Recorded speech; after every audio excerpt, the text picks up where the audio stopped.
Hello everyone, Torn Reacts here with another video, and today is Wednesday. Y'all know what that means. We're getting into some wrestling here.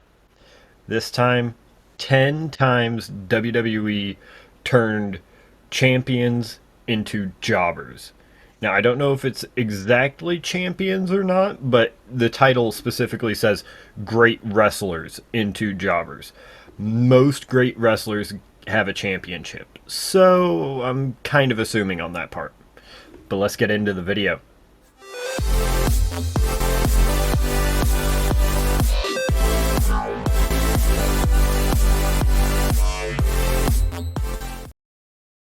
All right, let's get into this. I'm curious who's gonna get brought up in this.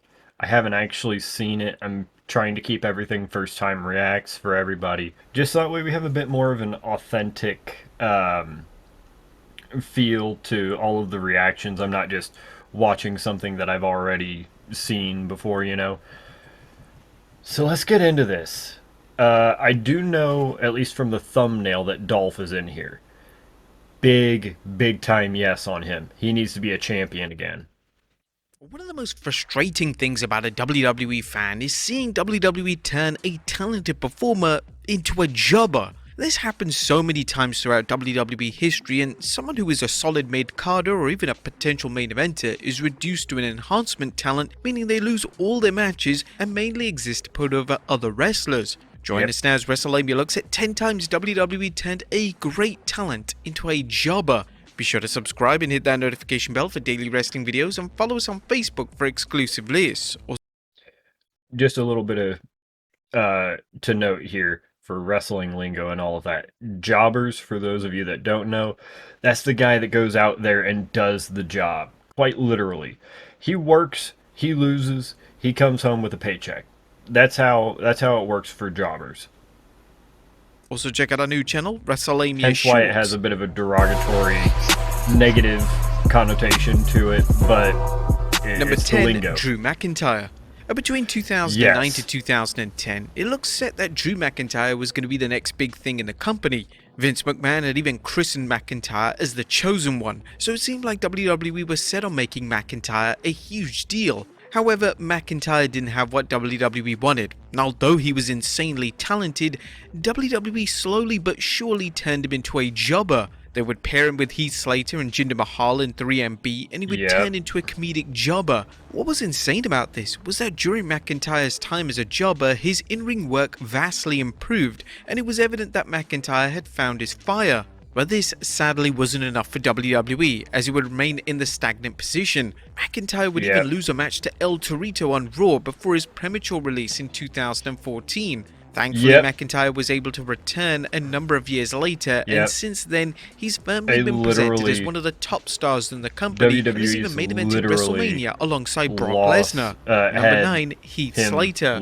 Speaking of 3MB, one of the other members of the infamous stable, Heath Slater, was also mistreated in WWE. Slater, following the breakup of the lackluster core stable, emerged as one of the breakout stars. Slater was charismatic and could truly go in the ring. He would spend years in a jobber role, but that was until 2016, where he was involved in a free agent storyline on SmackDown, which was universally acclaimed. Slater was tremendous in this role, and WWE had made a solid mid-carder. But after the storyline was over, Slater moved back down the card to jobber status. He was eventually released in 2020, which shocked fans as well as fellow WWE talent, as Slater had a phenomenal reputation and was well liked by everyone backstage.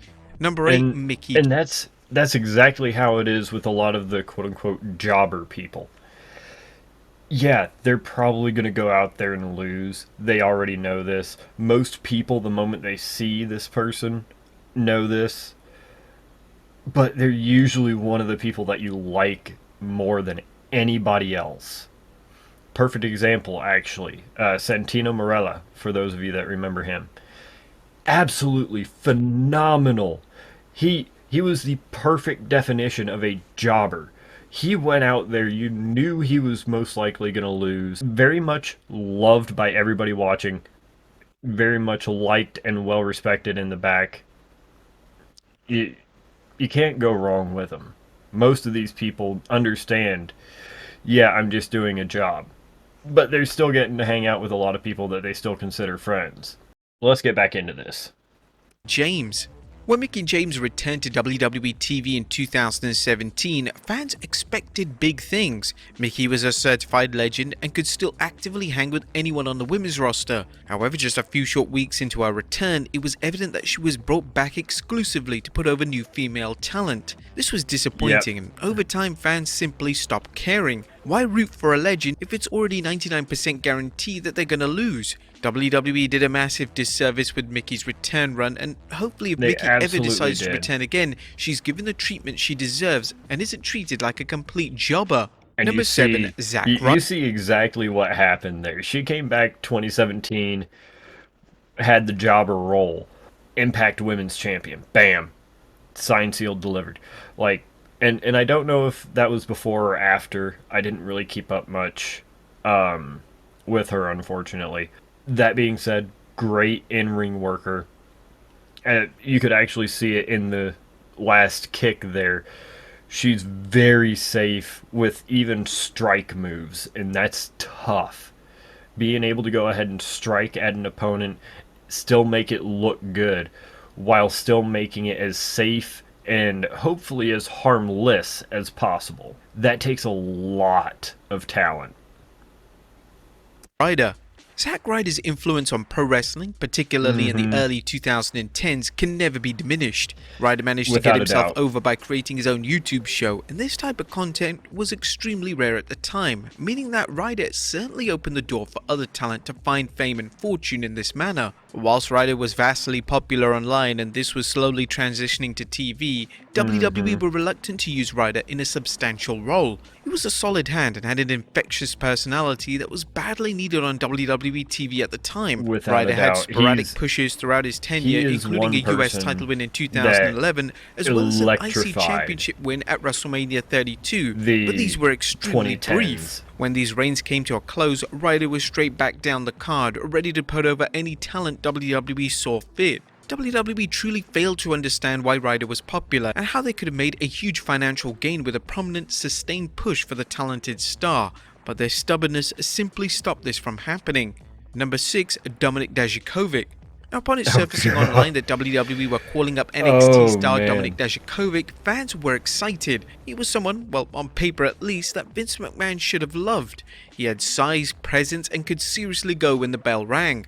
WWE's bizarre idea for the NXT staple was to turn him into a character known as T-Bar, and he would be part of the infamous Retribution stable. As part of his new character, he would wear a mask and there would be virtually no mention of his prior NXT persona. His moveset was vastly altered and his match quality suffered as a result. Naturally, this didn't get over well, and instead of reverting to the Dijakovic character, WWE decided to punish him and turn him into a jobber. He would lose every single match for what seemed like years on end, and this became incredibly frustrating and was such a waste of someone who could have really helped the roster depth on the main roster.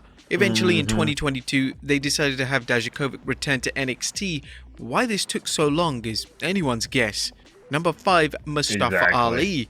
In 2019, Mustafa Ali found his groove on the main roster. He was inserted into the main event scene on SmackDown. Thanks to Ali's incredible in-ring work, as well as fantastic side characters such as Daniel Bryan and Samoa Joe, Ali became universally loved by the fans. Sadly, an injury halted Ali's push, and at one stage he was even rumored for a WWE title match with Daniel Bryan at WrestleMania 35, but this injury obviously cancelled these plans. When Ali eventually returned from injury, it was clear that WWE still saw bright things in Ali's future, and he was even rumored to win the Money in the Bank ladder match, but WWE eventually decided to go with Brock Lesnar. But it was after this that things began to change, and WWE seemingly overnight decided that Ali was now going to be a jobber moving forward. Ali would lose match after match, and even when he would lead the Retribution stable in 2020 as a heel, he seemed to lose more matches than he won. Ali reportedly requested his release because he had enough of his WWE run, but this was refused. Although Ali had won a few matches on TV in recent months, it's clear that WWE still sees him at a certain level, and that's unlikely to ever change. Number 4, Earthquake. Earthquake during the early 90s was a reliable talent that WWE could always count on for a solid match. He was safe, well-liked, and was over with the fan base. When he returned to WWE in 1998, the landscape was vastly different, as WWE were in full swing with the Attitude Era. This meant that WWE would give him a brand new character, and they were clearly mocking the great wrestler with his new persona. Earthquake would become Golga, he would wear a mask, and his entire gimmick was based on the fact that he was a huge fan of South Park's Eric Cartman. He would be a part of the Oddity stable, and it didn't take long for WWE to give up on this stable. All members of the group, including Golga, became jobbers. He would lose endless matches, and it was a massive waste of someone who could have added experience and depth to the Attitude roster. And like he had just said earlier with him, Earthquake, when he was, in his prime under the Earthquake name and gimmick and everything, without a doubt, and I'm sure even here, but especially as Earthquake, because I know more about that time frame with him, very, very safe wrestler. This is a guy that you could go in there, and if you got injured, it was probably something you did. Because that's a big guy, yeah. But at the same time, though, it's guaranteed he's going to hit everything with extreme safety. It's going to be hard for him to actually injure you because he was one of the few that I would say is quote-unquote hardwired to play it safe. Number 3, Eric Young. TNA legend Eric Young signing with WWE was a huge deal, and when Young debuted in NXT, he was presented rather well. Young would create the Sanity stable, and this was very popular with NXT fans, but when the group was called up to the main roster, everything just went wrong. They were barely used as a faction, and eventually Vince McMahon decided to split the stable up. And in the process, Young would turn into WWE's new resident jobber. This was incredibly depressing to watch, as Young had so much to offer. He was very much really an all-rounder, but McMahon just couldn't care less. Young was relegated to WWE Main Event, where he would stay for the rest of his WWE tenure. He was eventually released in 2020, making WWE's treatment of Young one of the biggest missed opportunities in recent memory. Number 2, Dolph Ziggler. A former world champion, Dolph Ziggler has had one of the... Eric, oh man. Eric was one of those guys that you watch him in a match and you're watching every single move that he does. He had a way of captivating and drawing you in to what's going on in the ring simply with just one move. And it didn't matter what move it was. It could be, the wheelbarrow up before he switches over into the neck breaker. It could be, more of a pop-up or even just like a simple strike, a knife-edge chop, a punch, anything. He demanded your attention when he was in that ring. And it worked so well that Ziggler, thankfully Drew was starting to be a bigger thing. And while he's still kind of in that main event scene and everything, I'm not sure if he'll ever actually get that title shot again, unfortunately. Which is very sad, because I like Drew. So, Drew McIntyre, Eric Young, Dolph Ziggler here. These are my top 3 for the biggest opportunities missed. I'm just going to shut up and let him talk all through Dolph Ziggler, because anything I say, I'm sure he'll say.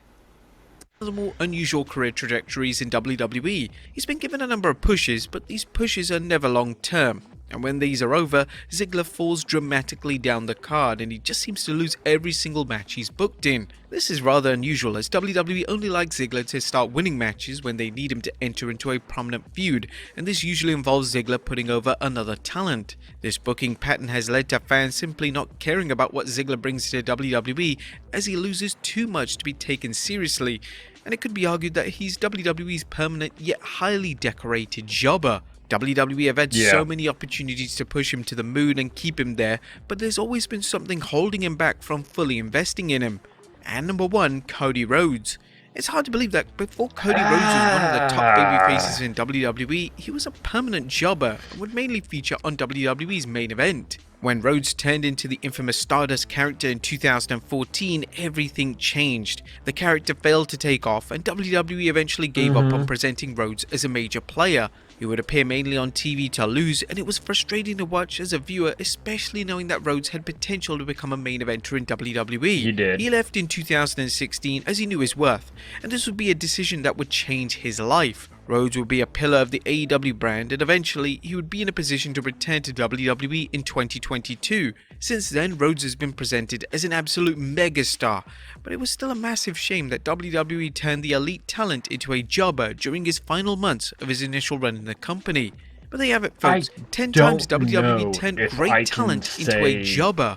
Be sure to Cody leave your comments Rhodes down is a below, and I'll jobber. see you next time with some more And wrestling the content. reason I don't know if I can, first off, great video. That was very, very accurate in a lot of ways. The one problem I have with saying Cody's number one, everybody else that we see, they had a bit of a rise or maybe even a mega rise, and they hit a certain peak and they go straight down into Jobberville. So, I can understand how you say that for them. Cody was not that. Yes, he had a good rise. Well, he had kind of a good rise to start, and then the Legacy faction hit, and then it started to go up. And then after they split, it still started to go up, and it looked like it could go no higher. And then it finally hit a peak, and Stardust hit, and it came crashing down. Just like the Millennium Force. Any of y'all that's been to Cedar Point, you know what I'm talking about. But then, as he crashes down, he becomes one of the pillars and one of the main people that starts up AEW. And woo! And here we go on up the roller coaster. That is not a jobber. That's a jobber that said to hell with this, left, came back, became a megastar everywhere else so that way WWE had no way to say he was not a star. He forced their hand into making him a star because there's no way that he couldn't be. So I still have to say Drew McIntyre, Dolph Ziggler, Eric Young, those were the biggest three misses. Go ahead and let me know what you think in the comments. And also go ahead and leave a link if you would like to any videos that you would like to see me react to. We do wrestling on Wednesdays, like today. We have music on Mondays, and Fridays just kind of a catch-all, let's have fun. Until then, I will see you all in the next video.